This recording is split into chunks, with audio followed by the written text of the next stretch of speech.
السلام عليكم ورحمة الله وبركاته. نقدم لكم في هذا الفيديو جدول ترتيب الدوري العراقي بعد نتائج مباريات اليوم الجمعة 14/6/2024. وفي البداية لا تنسى الاشتراك في القناة والإعجاب بالفيديو ليصلك كل جديد. انتهت منذ قليل مباراة الطلبة وأربيل، والتي أسفرت عن التعادل السلبي بدون أهداف، وبهذه النتيجة يصبح ترتيب الدوري العراقي كما يلي: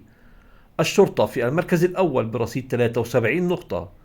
القوة الجوية في المركز الثاني برصيد 66 نقطة، الزوراء في المركز الثالث برصيد 63 نقطة، النجف في المركز الرابع برصيد 56 نقطة، زاخو في المركز الخامس برصيد 55 نقطة، دهوك في المركز السادس برصيد 49 نقطة، نوروز في المركز السابع برصيد 48 نقطة، الطلبة في المركز الثامن برصيد 46 نقطة، النفط في المركز التاسع برصيد 43 نقطة، الحدود في المركز العاشر برصيد 42 نقطة، نفط ميسان في المركز الحادي عشر برصيد 39 نقطة، الكهرباء في المركز الثاني عشر برصيد 37 نقطة، الميناء في المركز الثالث عشر برصيد 34 نقطة، أربيل في المركز الرابع عشر برصيد 33 نقطة، قربلاء في المركز الخامس عشر برصيد 33 نقطة،